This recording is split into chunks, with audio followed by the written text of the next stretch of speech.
Dictator 1. Rafael Trujillo, Dominican Republic. Rafael Trujillo was the Caribbean's most ruthlessly efficient dictator, holding the Dominican Republic in an iron grip for 31 years. Born in 1891, Trujillo rose through the National Guard, trained by U.S. Marines. The Dominican Republic was politically unstable and economically dependent, ripe for a strongman promising order through force. He seized the presidency in 1930 through a rigged election backed by military intimidation. Within years, he owned the majority of the nation's industrial capacity, forcing citizens to buy from his monopolies or face persecution. What set Trujillo apart was his mastery of state-sponsored terror combined with cult of personality. He renamed the capital after himself, erected thousands of monuments, and required every home to display his portrait. His secret police infiltrated every level of society. Torture chambers operated beneath government buildings, while propaganda celebrated the regime's benevolence. His most monstrous act came in 1937. The Parsley Massacre saw his forces systematically slaughter up to 30,000 Haitians along the border. Victims were identified by their pronunciation of the Spanish word for parsley. Those with Haitian accents were executed. The turning point came when Trujillo targeted international figures, including attempting to assassinate Venezuela's president. This brought unwanted attention from the United States. In 1961, Trujillo was ambushed and assassinated by conspirators with CIA connections. His bullet-riddled body ended 31 years of terror. Yet his legacy endures as a blueprint for Caribbean authoritarianism. His methods influenced dictators across Latin America. But while Trujillo perfected the police state, another Caribbean dictator would take personality cult to mystical extremes. Dictator 2. Francois Duvalier, Haiti. Francois Duvalier was supernatural terror made political reality, a dictator who fused voodoo mysticism with systematic brutality. Born in 1907 to a middle-class family, Duvalier emerged as a physician when Haiti was searching for national identity. He positioned himself as a champion of the masses, using racial nationalism as his path to power. He seized the presidency in 1957 through an election marred by violence and fraud. Once in power, Duvalier moved swiftly to eliminate rivals. He purged the military, imprisoned opponents, and created the Tonton Macoute. What set Papa Doc apart was his weaponization of Haitian spiritual beliefs. He deliberately cultivated the image of Baron Samedi, the voodoo spirit of death, dressing in black suits and dark glasses. The Tonton Macoute operated as his personal death squad, empowered to kill without consequence. They patrolled streets, kidnapping, torturing, and murdering tens of thousands. The psychological terror was absolute. Duvalier convinced many Haitians he possessed supernatural powers. By the mid-1960s, assassination attempts became routine. In 1963, he expelled all foreign clergy, severing Haiti's relationship with the Vatican. The downfall was biological. Duvalier suffered a massive heart attack in 1959 and never fully recovered. He grew increasingly paranoid, purging even loyal supporters. He died in 1971 from heart disease, having declared himself president for life and arranged for his 19-year-old son to inherit power. His death left Haiti impoverished and traumatized. Yet Papa Doc demonstrated how supernatural terror could be as effective as conventional repression. But while Duvalier ruled through mysticism, the next dictator perfected the military coup. Dictator 3. Augusto Pinochet. Augusto Pinochet was the architect of modern Latin American state terror, a general who transformed Chile from democracy into a torture state within hours. Born in 1915, Pinochet rose through Chile's military during Cold War paranoia. Chile in the early 1970s was polarized between socialist President Salvador Allende and conservative forces backed by the United States. On the 11th of September, 1973, Pinochet led a CIA-backed military coup that bombed the presidential palace and forced Allende to suicide.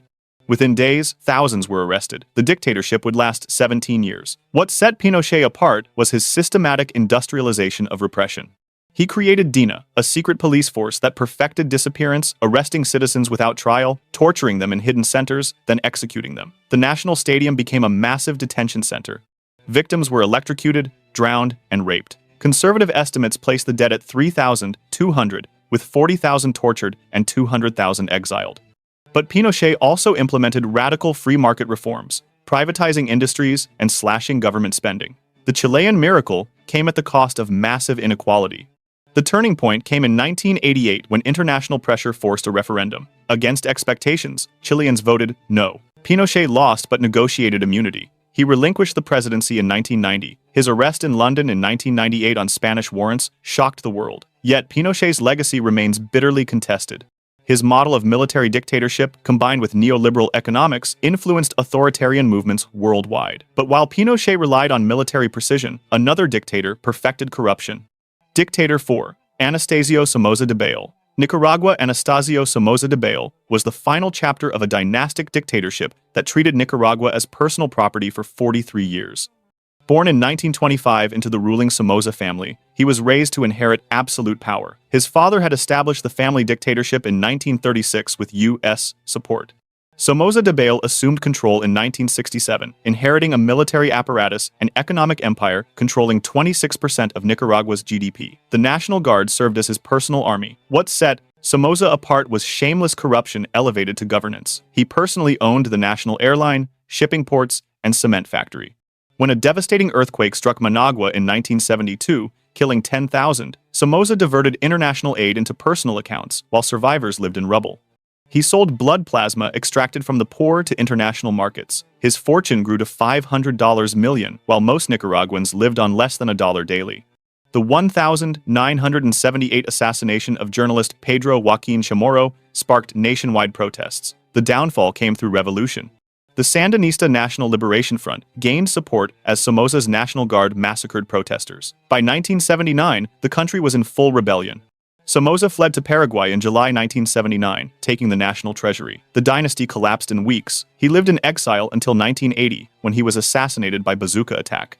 Yet the Somoza legacy left Nicaragua devastated, economically ruined, and politically polarized. The dynasty demonstrated how American Cold War support enabled kleptocratic rule. But while the Somozas ruled through corruption, another military man would become an international criminal.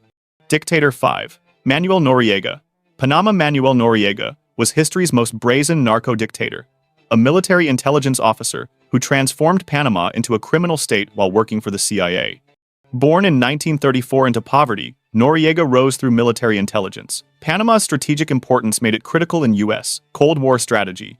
Noriega learned that information was power and loyalty was transactional. He seized effective control in 1983. Noriega never took the title of president, preferring to rule through puppet leaders. What set Noriega apart was his mastery of playing multiple sides. He was a paid CIA asset, a drug trafficking facilitator for Colombian cartels, and a money launderer for international criminals. He sold information to Cuba, ran guns to leftist rebels, and assisted Reagan's illegal support for Nicaraguan Contras, all while enriching himself with millions. But his usefulness expired. By the late 1982, his drug connections became too public to ignore. The turning point came in 1989 when Noriega nullified election results. Public protests were met with violent suppression. The downfall was overwhelming. In December 1989, President George H.W. Bush ordered Operation Just Cause, a full U.S. invasion. 27,000 troops swept through Panama. Noriega fled, seeking Vatican embassy asylum. After U.S. forces blasted rock music, he surrendered in January 1990. He was convicted on drug trafficking charges and imprisoned for 17 years. He died in prison in 2017. Yet Noriega's legacy revealed dark contradictions of U.S. foreign policy, how intelligence assets became criminal liabilities. But while Noriega was a criminal with state power, another dictator ruled through systematic terror. Dictator 6. Alfredo Stroessner. Paraguay. Alfredo Stroessner was Latin America's forgotten dictator, a general who ruled Paraguay for 35 years through systematic terror the world chose to ignore. Born in 1912 to a German immigrant father, Stroessner rose through the military during Paraguay's political instability. Paraguay was impoverished, landlocked, and desperate for order. Stroessner seized power in a 1954 coup, promising anti-communist strength. He declared a state of siege that would remain in effect for 3 decades.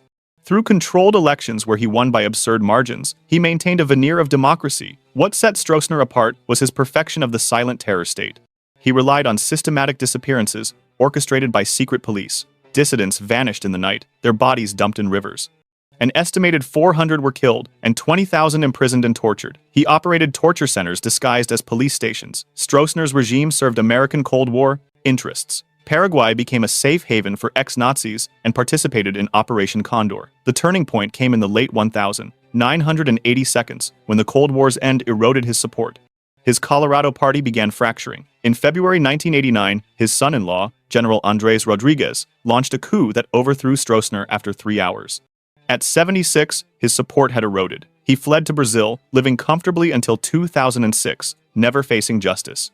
Yet, Stroessner demonstrated how dictatorship could endure through quiet terror, largely ignored by the world. But while Stroessner disappeared people silently, another military regime would make terror industrial.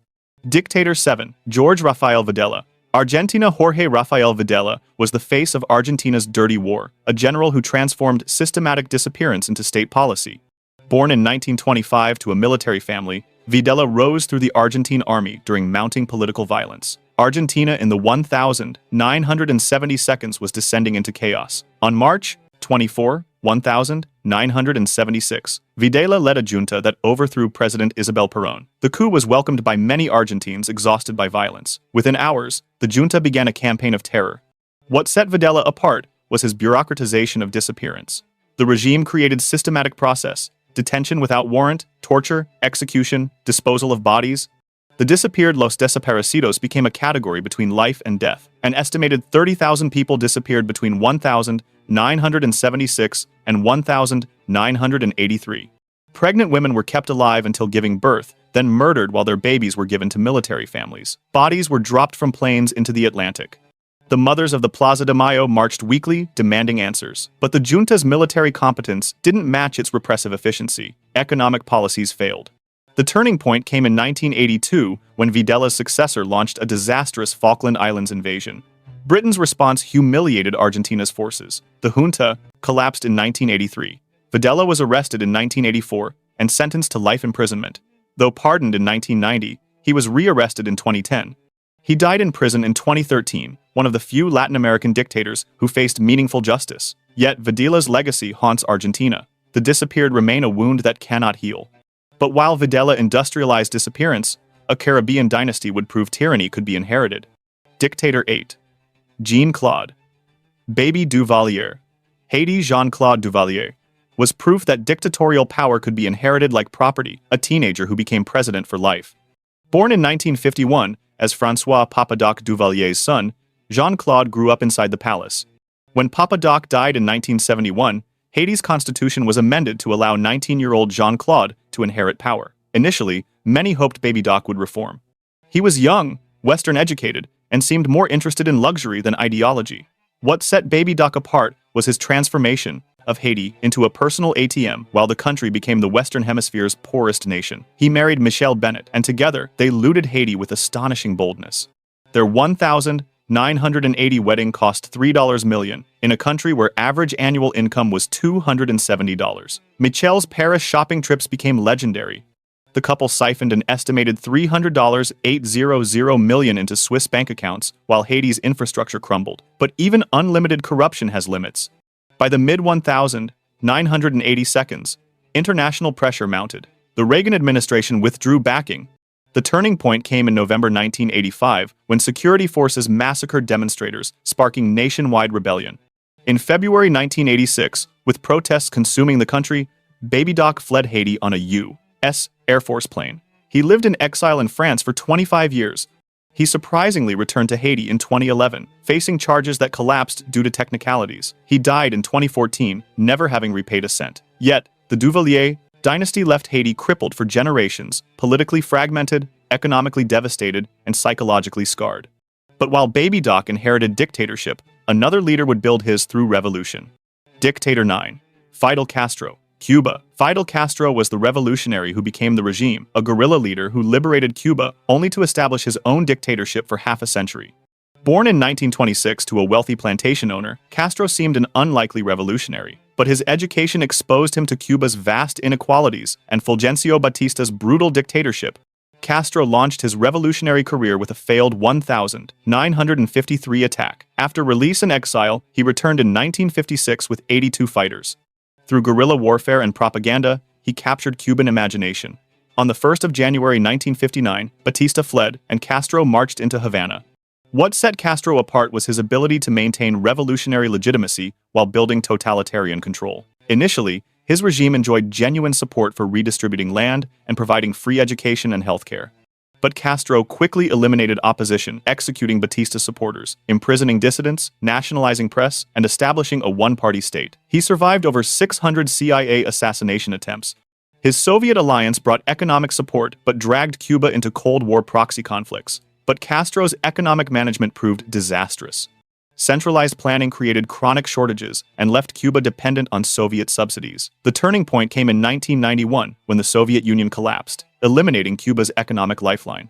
The special period brought devastating poverty. Castro's downfall was biological. In 2006, intestinal illness forced him to transfer power to his brother, Raúl.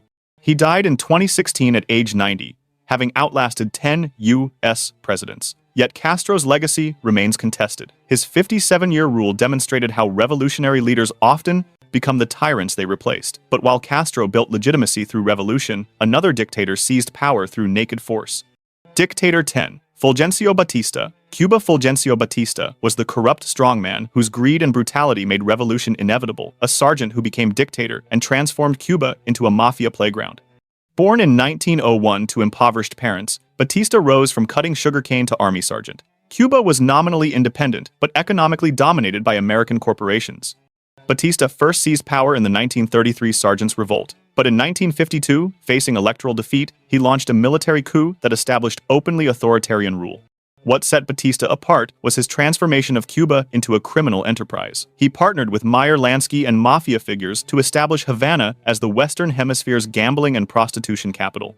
Luxurious casinos catered to wealthy Americans while most Cubans lived in poverty. Batista received payoffs from every illegal enterprise, accumulating $300 million. His secret police tortured and murdered opponents. Bodies appeared hanging from lampposts as warnings.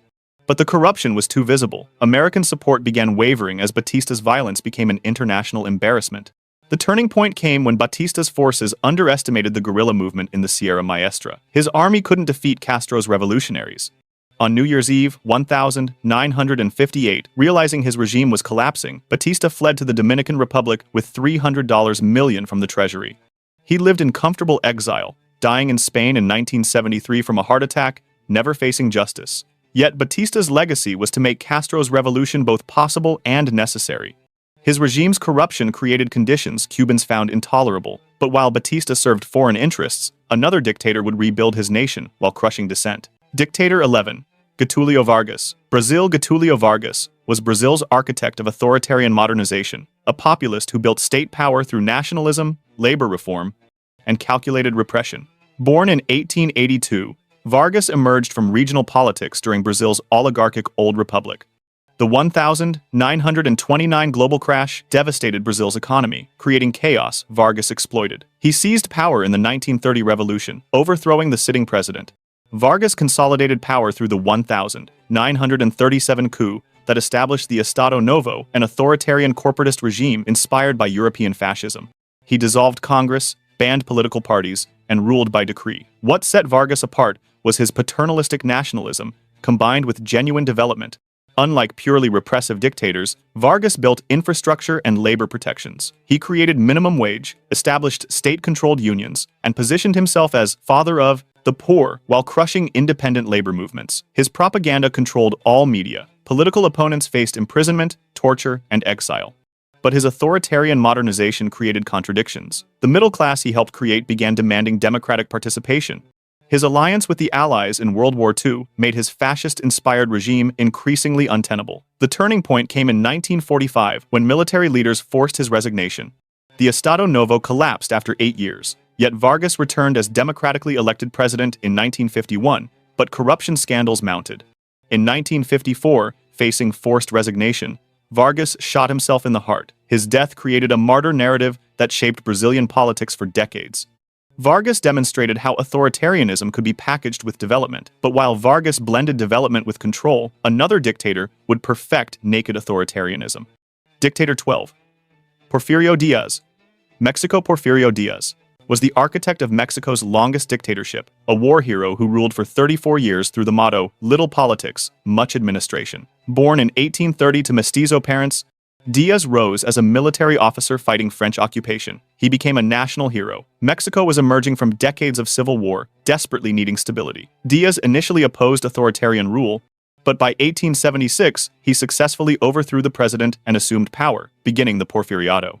What set Diaz apart was authoritarian modernization through systematic political control and economic development. He centralized power by crushing regional strongmen, rigged elections through violence, and installed loyal governors. His rural police brutally suppressed opposition. Press censorship and shoot-and-kill policies created order. Meanwhile, Diaz opened Mexico to foreign investment, building railroads, modernizing cities, and industrializing the economy. But modernization came at devastating social cost. 95% of rural Mexicans lost access to land. Indigenous communities were dispossessed, workers labored in near slavery, and wealth concentrated in elite hands. The turning point came in 1910 when Diaz, now 80, rigged elections again, despite promising not to seek re-election. His opponent, Francisco Madero, called for revolution. Revolutionary movements erupted across Mexico. Diaz's aged regime couldn't contain the explosion. In May 1911, after 6 months, Diaz resigned and fled to France. He died in Paris in 1915. During the violent revolution, his authoritarianism had sparked. Yet Diaz's legacy shaped modern Mexico. His modernization laid infrastructure foundations, but his inequality created the powder keg that exploded into revolution. But while Diaz modernized his nation, another military dictator would commit genocide.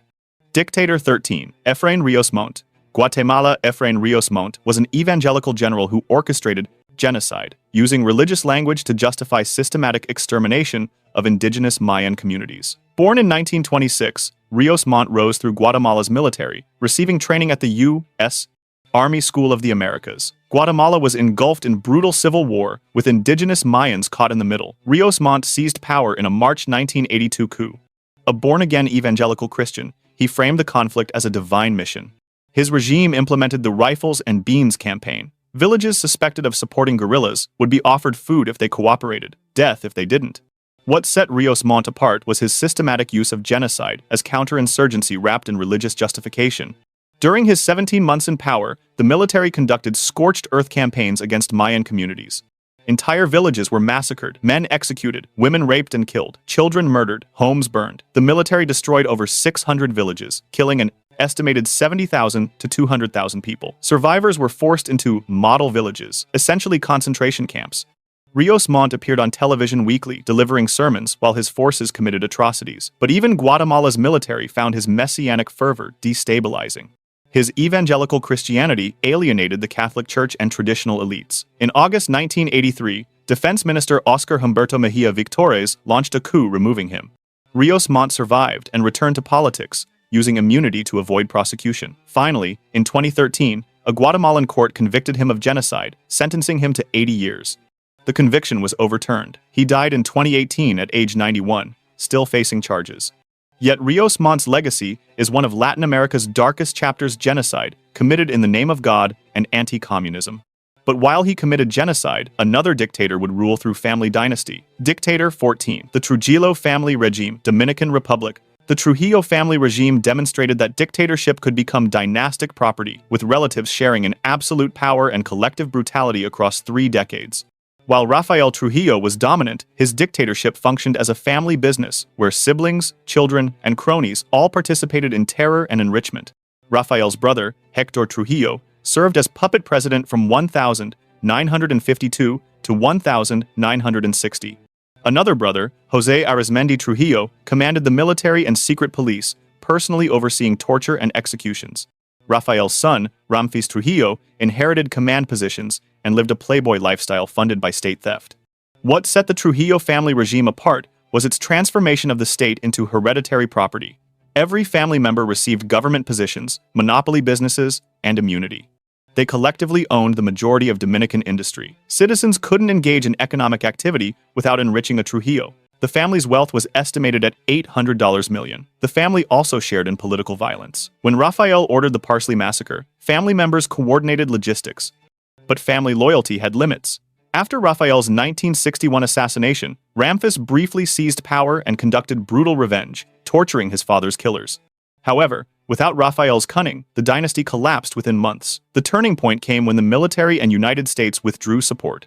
Ramfis fled to Spain with his father's fortune in November 1961, ending the family's direct rule. Other family members scattered into exile. The family never faced collective justice. Ramfis died in a 1969 car crash. Yet the Trujillo family regime demonstrated how dictatorship could become dynastic, with entire families sharing power while a nation suffered. But while the Trujillos ruled as a family, another military dictator would perfect regional terror collaboration. Dictator 15, Hugo Banzer, Bolivia. Hugo Banzer was Bolivia's architect of military authoritarianism, a general who ruled through Operation Condor collaboration, then remarkably returned as an elected president. Born in 1926 to a German immigrant family, Banzer rose through Bolivia's military during chronic political instability. Bolivia had experienced over 190 coups since independence. Banzer seized power in an August 1971 coup backed by Brazil and Argentina, overthrowing leftist General Juan José Torres. He immediately established military dictatorship, banning political parties, closing universities, and suppressing labor unions. What set Banzer apart was his enthusiastic participation in Operation Condor, the coordinated campaign among South American military dictatorships to eliminate leftist opposition across borders.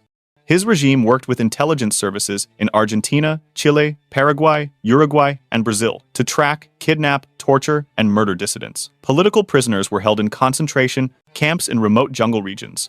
An estimated 200 people were killed and thousands imprisoned during his 7-year rule. But Banzer's economic policies failed. Despite Bolivia's natural resource wealth, corruption kept most Bolivians in poverty. The turning point came in 1978 when international pressure forced Banzer to call elections. His chosen successor lost.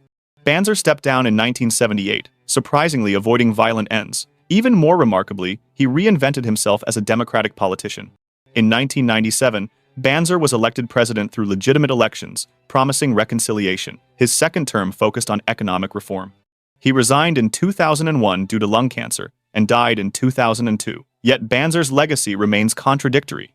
His participation in Operation Condor helped create a regional apparatus of terror that transcended borders, showing how dictatorships could collaborate to eliminate opposition across an entire continent. These 15 dictators reveal uncomfortable truths about power, violence, and human nature. They were not anomalies. They were humans who discovered that power without accountability corrupts into brutality. Some ruled through mystical terror, others through bureaucratic efficiency. Some accumulated wealth while their people starved, but all shared a willingness to sacrifice human lives for personal authority. They tortured, murdered, and disappeared hundreds of thousands. What makes these stories haunting is how many were supported, trained, funded, armed by democratic nations pursuing Cold War objectives. How many escaped justice, dying peacefully while victims' families still search for answers? These are warnings. They demonstrate how quickly democracy can collapse, how easily terror can be normalized, how completely power corrupts. Remember their names, remember their victims, and recognize that the conditions that allowed them to rise, political instability, economic inequality, external interference, still exist. The most dangerous dictators are sometimes the ones we've forgotten.